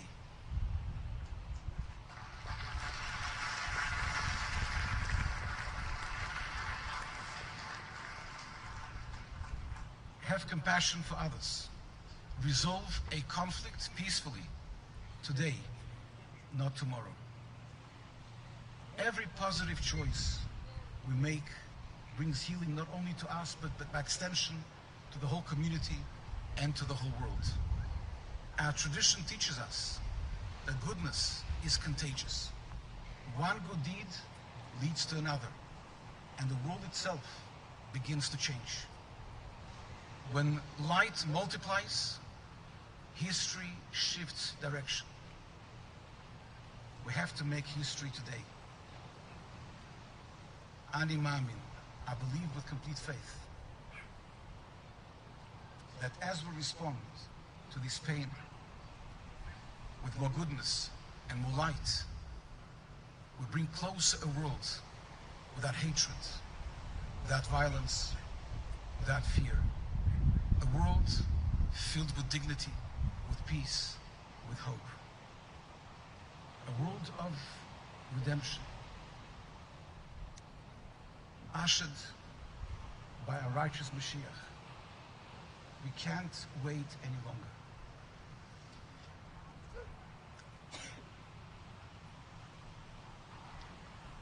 May the memories of those we lost be a blessing. May the injured be healed. May our sorrow be comforted. May all those heroes who shielded, protected, adults and children, be blessed and rewarded. And may God give us the strength to make goodness prevail. Light will win Mashiach now.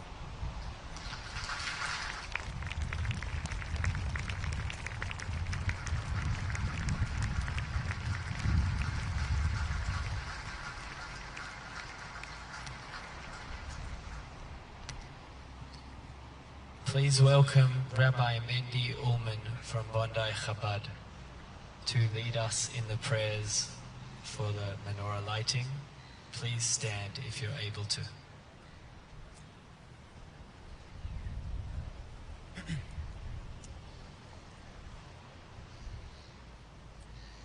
If you forgive me, as we light the menorah, and we're surrounded by thousands of holy Jewish people. For those who know my father, Rabbi Ullman, Shema, by him was very important. And here today we have an opportunity all together to hold our right hand over our eyes. And as the night comes, we say the blessing that defines us as Jewish people, that we recognize that we are all children of one God. So if you will join me together, covering your right hand over your eyes, let's say, Shema Yisrael, Adonai Eloheinu, Adonai Echad.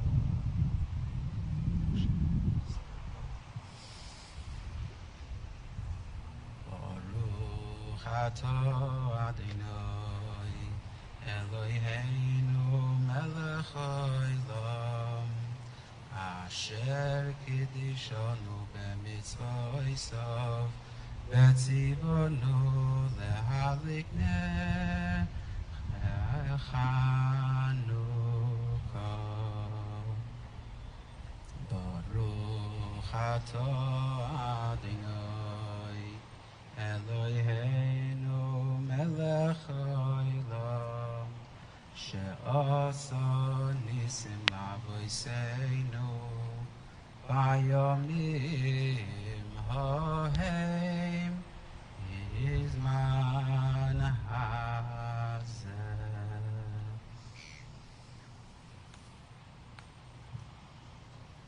Please welcome from Bondi Surf Lifesaving Club, Anthony Harries Carroll and Australian Olympian Jessica Fox to introduce the candle lighters.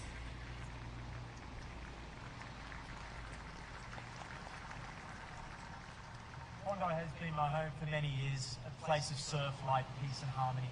It's a beach where we live, we save people, nature is respected, our background, our culture, it's everything at this beach. Me as a proud Bondi lifeguard, Bondi lifesaver and Bondi local, we stand behind our Jewish community. We love and adore you.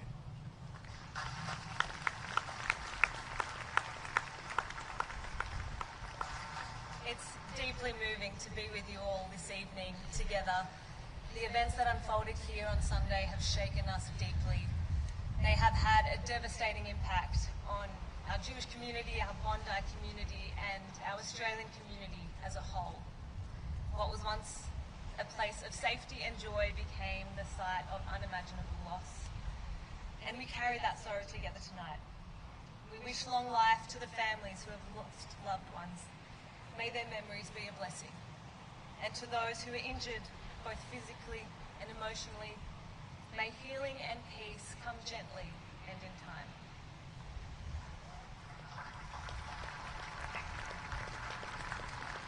It's now my honour to welcome the first responders, as well as the key people who stood up for our community when it mattered, most to light the candle of the menorah. Tonight, as they help light the menorah, we honour not only the actions, but the values they represent: compassion, courage, unity, and the light in darkness.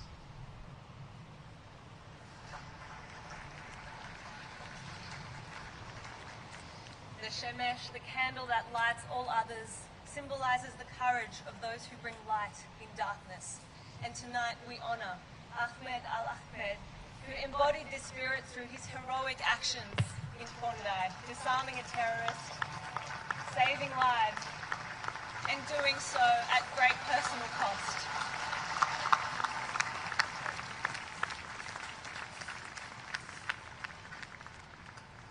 He placed the safety of strangers above his own in a moment of profound courage, and here to light the candle is his father, Mohammed Fateh Al-Ahmed.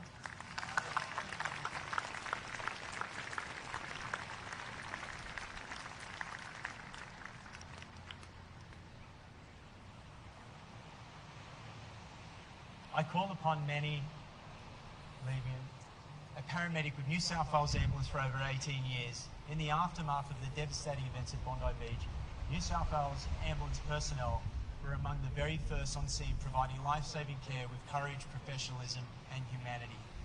He was joined by Rabbi Mendy Litzman, OAM, a leader, a volunteer with Hatzolah.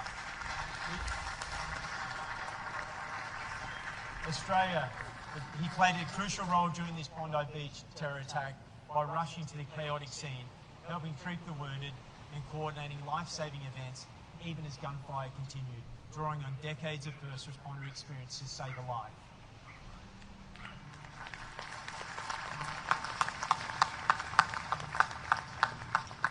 We invite New South Wales Police Commissioner.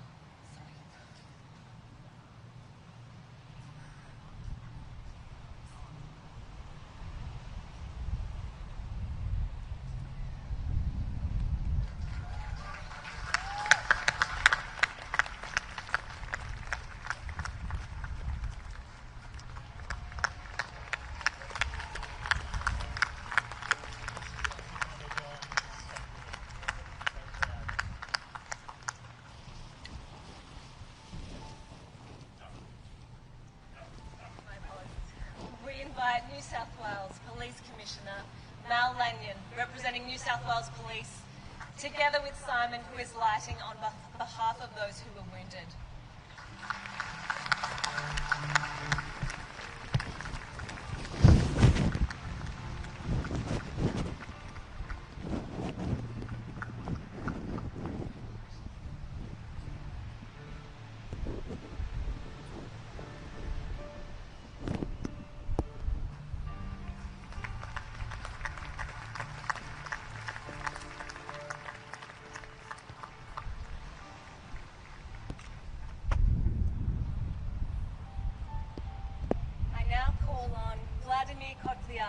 Representing our SES volunteers who with quiet strength selflessly serve our community in moments of crisis. Along with Darren Chait, a senior emergency medical responder and Director of Community Health Support, who led the 19 CHS volunteers who were on scene within a couple of minutes.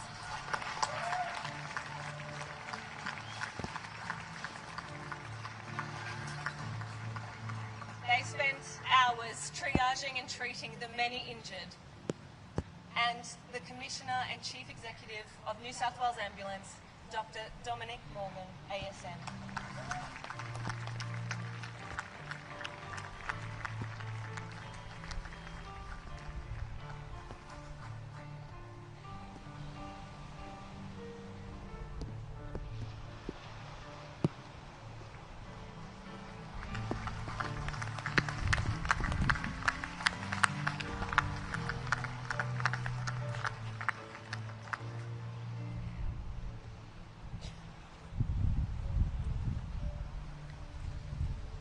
I now welcome Stephen Pearce, CEO of Surf Life Saving Australia, whose lifesavers and members of my team ran towards danger, providing immediate aid, protecting lives and embodying the courage, selflessness, community spirit that defines surf life saving at its very best.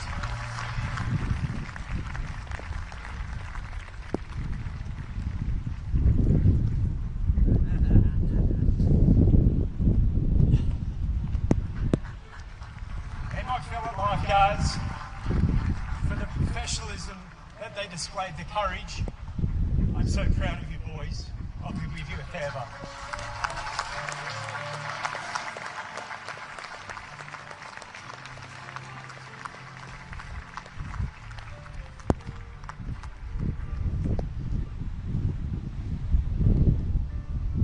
Lighting in memory of victims of this attack, Rabbi Eli Schlanger and Rabbi Jacob Leviton are their children, Nosson Schlanger and Shlomo Leviton.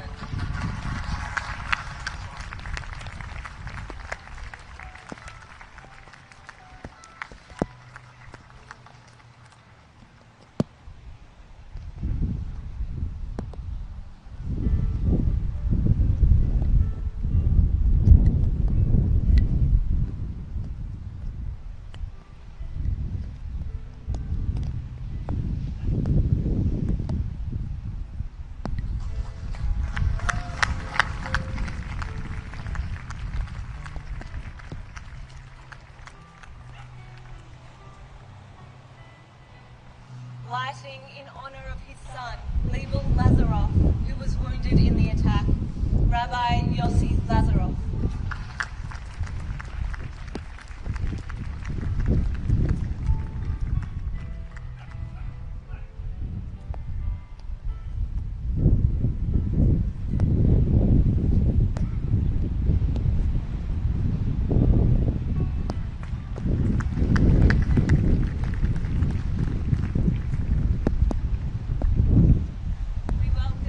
Nachman Dickstein and Mendy Amzalak from Zakar,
terror attack showed extraordinary courage by helping others and assisting those around him in the midst of the chaos.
I'm a singer of songs.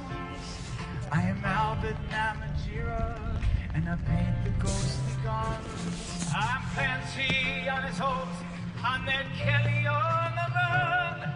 I'm the one who sang Matilda, we are Australia. I'm the hot wind from the desert, I'm the black soil of the plains, I'm the mountains and the valleys, I'm the droughts and flooding rain. I am the rock, I am the sky,